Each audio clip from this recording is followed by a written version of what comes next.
तो चलिए पहले पंच की बात करेंगे। डीएड अभ्यर्थियों की मांग कब होगी पूरी, इस पर हम विस्तार से चर्चा करेंगे। तो वही कलेक्ट्रेट परिसर किसने की खुदकुशी, इस पर भी विस्तार से चर्चा करेंगे। तो बात कर लेंगे तीसरे पंच की। नीमच में पुलिसकर्मी ने आखिरकार क्यों जहर खाया, इस पर भी हम विस्तार से चर्चा करेंगे। तो वहीं बात कर लेते हैं चौथे पंच की।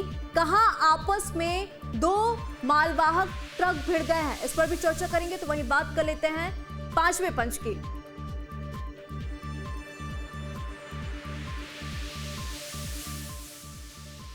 तो चलिए अब बात कर लेंगे पहली खबर की और बात कर लेंगे रायपुर की। रायपुर से बड़ी खबर सामने आ रही है, जहां पे डीएड अभ्यर्थियों का प्रदर्शन जारी है। डीएड अभ्यर्थियों ने राष्ट्रपति प्रधानमंत्री को लेटर भेजा है। 1600 आदिवासी पदों पर तत्काल नियुक्ति की मांग यहां पे कर्मचारी जो है करते हुए नजर आए। तो वही 24 दिसंबर से आमरण अनशन पर हैं डीएड के अभ्यर्थी। तो यहाँ पे डीएड के जो अभ्यर्थी हैं उन्होंने राष्ट्रपति और प्रधानमंत्री मोदी को लेटर सौंपा है। तो रायपुर से ये बड़ी खबर आपको बता दें, जहां पे डीएड अभ्यर्थियों को प्रदर्शन जो है देखने को मिला और यहाँ पे डीएड के अभ्यर्थी आमरण अनशन पर बैठे हुए हैं। डीएड के अभ्यर्थियों ने राष्ट्रपति और प्रधानमंत्री को लेटर भेजा है। 1000 नियुक्ति होनी चाहिए, इसको लेकर उनकी ये मांगे हैं। तो वही 24 दिसंबर से यहाँ पे डीएड के जो अभ्यर्थी हैं वो आमरण अनशन पर बैठे हैं। उनकी मांगे हैं और उनका साफ तौर पे ये कहना है कि जब तक उनकी मांगे पूरी नहीं हो जाती तब तक ये विरोध किया जाएगा, तब तक ये प्रदर्शन किया जाएगा।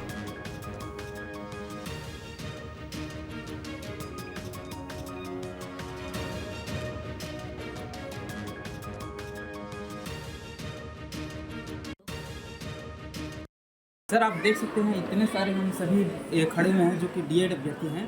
2023 से जो सहायक शिक्षक भर्ती निकला था, जिसमें 85 पद निकला था, जिसमें एसटी का लगभग 4200 पोस्ट है ना, और उसमें से 1600 पोस्ट एसटी हम साथियों का है, जिसका नियुक्ति आज तक नहीं मिल पाया, जिसके कारण हम आज मजबूर होकर के आमरण अनशन पर पिछले 46 दिन से बैठे हुए हैं। फिर भी से सरकार हमारी बातों को अनसुना कर रही है ना।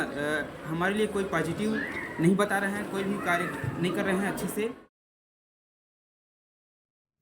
देखिए यहाँ पे डीएड के अभ्यर्थी आमरण अनशन पर बैठे हुए हैं और यहाँ पे उनकी कुछ मांगे हैं, जिसको लेकर यहाँ पे डीएड के जो अभ्यर्थी हैं उन्होंने प्रधानमंत्री और राष्ट्रपति को लेटर भी भेजा है। उनका साफ तौर पे ये कहना है कि जब तक हमारी मांगे पूरी नहीं होती तब तक हम इसी तरह से आमरण अनशन करते रहेंगे। तो बड़ी खबर आपको बता दें, जहाँ पे डीएड के जो अभ्यर्थी हैं वो प्रदर्शन करते हुए नजर आ रहे हैं और उनका साफ तौर पे ये कहना है कि हमारी कुछ मांगे हैं, वो मांगे पूरी हो जाए। अगर वो मांगे पूरी नहीं होगी तब तक हम ये प्रदर्शन करते रहेंगे, तब तक हम आमरण अनशन पर बैठे रहेंगे। तो देखिए कई दिनों से अपनी मांगों को लेकर यहाँ पे डीएड के जो अभ्यर्थी हैं वो प्रदर्शन करते हुए नजर आ रहे हैं और यहाँ पे स्पीड पोस्ट के जरिए प्रधानमंत्री और राष्ट्रपति को डीएड के अभ्यर्थियों ने ज्ञापन भी दिया है, लेटर भी भेजा है और उनकी कुछ मांगे हैं, क्योंकि कई दिनों से यहाँ पे डीएड के जो अभ्यर्थी हैं वो अपनी मांगों को लेकर आमरण अनशन पर बैठे हुए हैं। स्पीड पोस्ट के जरिए यहाँ पे पीएम और राष्ट्रपति को लेटर यहाँ पे डीएड के अभ्यर्थियों ने भेजा है।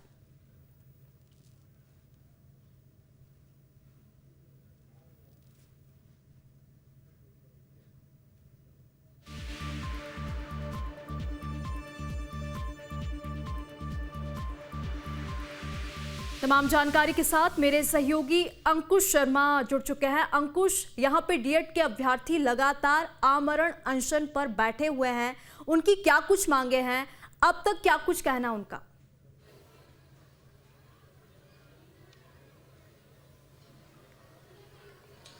देखिए, छत्तीसगढ़ में डीएड अभ्यर्थियों की हड़ताल और अनशन लगातार जारी है। 48वां दिन है आज और 48 दिन बीत जाने के बाद भी सरकार की तरफ से इनकी कोई मांग पर विचार नहीं हुआ है, ना ही सरकार की तरफ से ऐसी कोई पहल सामने आई है जिसके चलते ये माना जाए कि सरकार इनकी सुन भी रही है।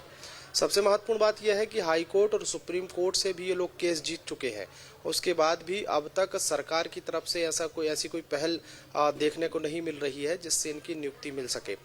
महज नियुक्ति की मांग है, सहायक शिक्षकों के पदों पर नियुक्ति की मांग ये लगातार कर रहे हैं और 2300 पदों पर नियुक्ति जो है वो इनको करवानी है। सरकार मान चुकी है कि 2300 पद उनके सहायक शिक्षकों के खाली है। अभी हाल ही में सरकार ने एक नोटिफिकेशन जारी किया है जिसमें 5000 शिक्षकों की भर्ती होनी है। उसमें भी इनको कहीं समायोजित नहीं किया, समायोजन करने को लेकर अभी कोई आश्वासन नहीं दिया है। मजबूर हो रहे हैं, मजबूरन ये हड़ताल पर जाने को मजबूर थे, तो मजबूरी में हड़ताल शुरू की है। अब अनशन करते हुए करीब 48 दिन बीत गए हैं। 48 दिनों में अलग अलग तरीके से विरोध जताया, अलग अलग तरीकों से प्रदर्शन किया।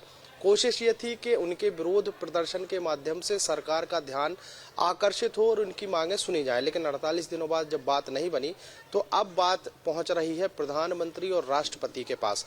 प्रधानमंत्री और राष्ट्रपति के लिए इन्होंने पत्र लिखे हैं और पत्र स्पीड पोस्ट के माध्यम से प्रधानमंत्री कार्यालय और राष्ट्रपति कार्यालय भेजे जा रहे हैं। और उम्मीद है कि शायद आदिवासी बाहुल्य राज्य छत्तीसगढ़ में इन आदिवासी अभ्यर्थियों की बात सुन ली जाए। शायद प्रधानमंत्री कार्यालय से या राष्ट्रपति कार्यालय से इनकी तरफ कोई बात हो या सरकार से बातचीत हो। मैं एक बार तस्वीर दिखाने की कोशिश करता हूं, तस्वीर दिखाने के साथ साथ इन लोगों से बातचीत करने की कोशिश करता हूं।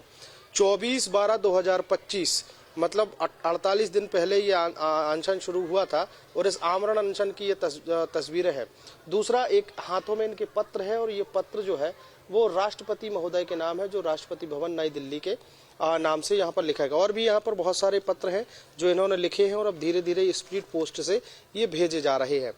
अब 48 दिन बीत जाने के बाद भी इनकी मांग जो है अब तक पूरी क्यों नहीं हो पाई, उसका कारण समझने की कोशिश करते हैं। आप लोग अलग अलग तरीके से प्रदर्शन कर रहे हैं, कोशिश है कि सरकार किसी भी तरीके से सुन ले, लेकिन अब तक सरकार के कानों तक आपकी बात क्यों नहीं पहुंच पाई, क्या कारण मानते हैं? सर, हम लोग सरकार से तो मिलने जाते हैं, जितने भी मंत्री मिनिस्टर से, उन लोग बोल रहे हैं हमारे संज्ञान में हैं। सभी लोग बोल रहे हैं कि हम लोग आपके फेवर में हैं, आप जो है आपका प्रस्ताव आएगा तो हम लोग पास कर देंगे। शिक्षा मंत्री के पास जाते हैं, शिक्षा मंत्री बोलते हैं कि मेरे पास प्रस्ताव तैयार है, आप सीएम से बात कर लीजिए एक बार और वित्त मंत्री से बात कर लीजिए। हमने 2-2, 3-3 बार उनसे मिल चुके हैं, केवल आश्वासन मिल रहा है, कार्रवाई नहीं दिख रही है। हम यही है कि हम लोग कब होगा नियुक्ति, इसी डेट को हम लोग जानने के लिए बैठे हुए हैं कि कब से हम लोग का नियुक्ति प्रक्रिया जो है प्रारंभ होगा। क्या लग रहा है, सुप्रीम कोर्ट, हाई कोर्ट से जीतने के बाद आप सरकार से नहीं जीत पा रहे हैं? सर, हम छत्तीसगढ़ के पीड़ित डीएड अभ्यर्थी हैं, जो कि महामहिम राष्ट्रपति और माननीय राज्यपाल के दत्तक पुत्र माने जाते हैं। और वही दत्तक पुत्र आज अपनी नियुक्ति की मांगों को लेकर लगातार यहाँ 48 दिनों से धरना प्रदर्शन पर बैठे हुए हैं। और हम राज्य से, सरकार से यही जानना चाहते हैं कि आखिर हमारी नियुक्ति कब होगी। हमने कई तरीके के यहाँ प्रदर्शन किए, चाहे मुंडन कराना हो, चाहे भीख मांगना हो, चाहे उनके बंगले के सामने जाकर धरना देना हो, पर हमारी मांग सिर्फ एक ही है कि हमारी नियुक्ति आखिर कब होगी। हम माननीय राष्ट्रपति जी से ये आह्वान करते हैं कि वे हमारी इस दशा को संज्ञान में लें और जल्द से जल्द हमें नियुक्ति दिलाने में हमारी मदद करें। देखिए, बिल्कुल दशा की इन्होंने बात की है, तो स्वाभाविक तौर पर 48 दिनों से अनशन चल रहा है और 48 दिनों के अनशन में क्या स्थिति हो सकती है। शरीर कमजोर पड़ रहा है लेकिन हौसले जो है अभी भी बने हुए हैं। क्या लगता है, राष्ट्रपति और प्रधानमंत्री के पास जब पत्र पहुंचेगा तो वहां से बात बनेगी? जी जरूर बनेगी, क्योंकि सुनेंगे हमारी बात। इतने सारे पत्र जाएंगे तो उसका जवाब तो उसको देना पड़ेगा, क्योंकि भारत के सर्वोच्च पद पर बैठे हैं। तो हमारा मानना यह है कि पत्र के माध्यम से हम उसको सूचित करें कि हमारे साथ क्या हो रहा है। यहाँ की सरकार हमारी बातों को सुन नहीं रही है, इसलिए हम महामहिम राष्ट्रपति को पत्र लिखकर हमारी दुख और दर्द को बयां कर रहे हैं। देखिए, बिल्कुल मजबूरी में ये कदम उठाना पड़ रहा है। हालांकि ये राज्य सरकार का विषय है, राज्य सरकार के हाथों में है और राज्य सरकार को सुप्रीम कोर्ट और हाई कोर्ट भी निर्देशित कर चुका है कि इनको नियुक्त किया जाए। क्या लगता है, इससे बात बन जाएगी? हाई कोर्ट और सुप्रीम कोर्ट ने स्पष्ट आदेश दिए है कि 2300 पद पर जल्द से जल्द नियुक्ति दिए जाए। हम लोगों ने टीईटी पास किया, डीएड पास किया, आखिर सब चीज पास करने के बाद हम यहाँ दर दर की ठोकर खा रहे हैं। जब हाई कोर्ट, सुप्रीम कोर्ट ने पात्रता घोषित कर दिया है कि हमको इस पद पर नियुक्ति दिया जाना है, तो सरकार क्या सोच रही है समझ नहीं आ रहा है। हमको ये लेटर मजबूर बस इसको लिखना पड़ रहा है। राष्ट्रपति महोदय को हमने ये पत्र लिखा है, अपनी जो भी पीड़ा है उसको, ताकि हमें जल्द से जल्द नियुक्ति मिल सके। हम यहाँ इतने कड़ाके ठंड से बैठे हुए हैं। 24 दिसंबर से आज हमारा 48वां दिन है। यहाँ ना पानी की सुविधा है, ना शौचालय की। यहाँ हम इतने जो महिलाएं हैं इतने मजबूरवश यहाँ बैठी हुई है। क्या कोई नेता या मंत्री के कोई भी बच्चे होते कि यहाँ बैठ पाते? मैं सरकार से हाथ जोड़ कर निवेदन करना चाहती हूँ कि हमें जल्द से जल्द नियुक्ति दी जाए, हमें हमारी पीड़ा को समझे। बिल्कुल, पीड़ा को समझिए और गुहार लगाई जा रही है, बार बार गुहार लगाई जा रही है, सरकार के सामने गुहार लगाई जा रही है। क्या लगता है, आदिवासी बाहुल राज्य है छत्तीसगढ़, और आदिवासी बाहुल राज्य होने के नाते हमारे देश की जो सर्वोच्च पद पर बैठी है महामहिम, वो भी आदिवासी हैं, तो अब शायद बात बनेगी। अब हम लेटर लिख रहे हैं, मतलब इतना मेहनत कर रहे हैं, 48 दिन हो गए हैं यहाँ बैठे हुए, और मतलब पूरा तबीयत खराब हो जा रहा है मुझे। बिल्कुल, तबीयत खराब हो जा रहा है, बहुत सारी परेशानियां हैं, और सबसे बड़ी समस्या है कि अनशन के कारण रोजाना किसी न किसी अभ्यर्थी की तबीयत खराब होती है और उसे हॉस्पिटल में भर्ती कराना पड़ रहा है। बिल्कुल अंकुश, क्योंकि जब आप छात्रों से बात कर रहे थे, डीएड के अभ्यर्थियों से बात कर रहे थे, वो अपने दुख दर्द लेटर में लिख रहे हैं। अब देखने वाली बात ये होगी कि आखिरकार इनकी समस्या का समाधान होगा या नहीं। अंकुश, धन्यवाद हमारे साथ जुड़ने के लिए, तमाम जानकारी साझा करने